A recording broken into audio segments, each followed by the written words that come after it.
किसी ने बड़े कमाल की बात कही है कि हमारे आसपास कुछ लोग ऐसे होते हैं जो अपनी परेशानी से ज्यादा दूसरों की खुशियों से परेशान होते हैं। नमस्ते दोस्तों, मेरा नाम है आरजे कार्तिक। एक राजा था जो रोजाना 100 लोगों को खीर खिलाया करता था। जो गरीब लोग थे, जरूरतमंद थे, उनकी मदद करता था, रोजाना उन्हें भोजन कराया करता था। एक दिन उस राजा की जो खीर थी उसमें गड़बड़ हो गई। हुआ ये कि हलवाई जो था वो बर्तन को ढकना भूल गया और वहां उस रसोई में सांप आ गया और सांप ने उस खीर में विष यानी कि जहर छोड़ दिया। वो खीर जहरीली हो गई और जिन 100 लोगों को रोजाना की तरह खिलाई गई उनकी मृत्यु हो गई। इतना बड़ा पाप राजा ने कर दिया, उससे अंदर ही अंदर रहा नहीं जा रहा था, ग्लानि हो रही थी, वो समझ नहीं पा रहा था क्या करें। उसने ये फैसला लिया कि वो अपना राजपाट छोड़ देगा, किसी और को अपना उत्तराधिकारी बनाएगा और सब कुछ छोड़कर के जंगल में जाकर के भगवान से कहेगा कि मुझे माफ कर दो, मैं पश्चाताप करना चाहता हूं। इसी विचार के साथ में राजा चल दिया। जब वो जंगल की तरफ रवाना हुआ तो शाम होने को आई। एक गांव रास्ते में आया, उसे लगा कि आज यहीं विश्राम कर लेते हैं। तो उसने पता लगाया कि कोई ऐसा घर है, वहां चौपाल पर कुछ लोग बैठे हुए थे। उनसे पूछा कोई ऐसा घर है जिसमें भक्ति करने वाले लोग रहते हैं। तो गांव वालों ने कहा कि हाँ जी, एक घर है जिसमें भाई बहन रहते हैं, वो दोनों भक्ति करते हैं, वहां रुक जाओ। राजा वहां गया, जाकर के कहा कि मुझे मदद चाहिए, मुझे रुकना है आज शाम, कल सुबह मैं निकल जाऊंगा। उन भाई बहनों ने कहा अरे आइए आइए, स्वागत किया।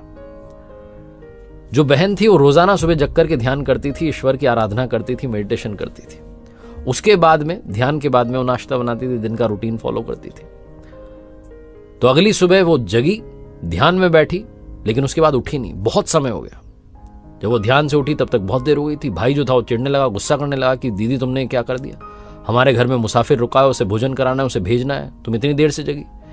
तो बहन अपने भाई को बताने लगी कि क्या बताऊं, आज ध्यान में ऊपर वाले की सभा लगी थी और ईश्वर जो थे वो फैसला नहीं कर पा रहे थे कि क्या करना है। एक मसला ऐसा आ गया था। तो भाई ने पूछा क्या हो गया।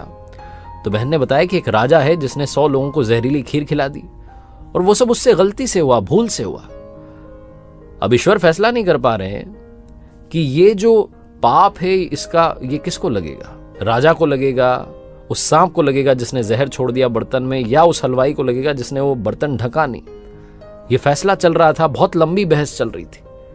उनकी सभा लगी हुई थी प्रभु की। तो राजा ने जैसे ही सुना उसको समझ में आया कि मेरा वाला मैटर चल रहा है। तो उसने पूछा उस बहन से कि अरे क्या हुआ फिर। तो उस लड़की ने कहा कि अभी फैसला हुआ नहीं है, कल का इंतजार करना पड़ेगा। राजा जो था उसे लगा कि अरे तो मुझे फिर से रुकना पड़ेगा, आज इस फैसले को तो जानना है कि किसको पाप लगेगा। राजा ने कहा क्या मैं एक दिन और रुक सकता हूं, मुझे कल निकलना है। राजा उसी घर में रुक गया।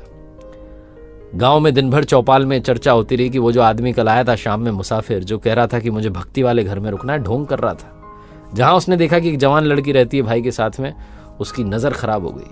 देखो आज भी वहीं रुका हुआ है। दिन भर उस राजा की बुराई चलती रही। अगली सुबह वो लड़की फिर से ध्यान में बैठी, ध्यान उसका खत्म हुआ। राजा ने फटाफट से पूछा कि अरे क्या फैसला हुआ।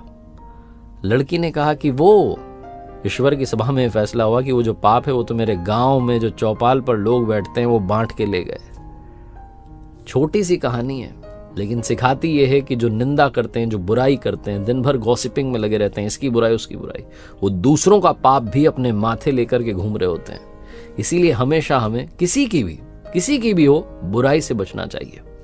एक बार फिर से वही बात जो अक्सर आपसे कहता हूं, ऊपर वाले के आशीर्वाद, अपनी मेहनत और अपनों के प्यार के साथ कर दिखाओ कुछ ऐसा कि दुनिया करना चाहे आपके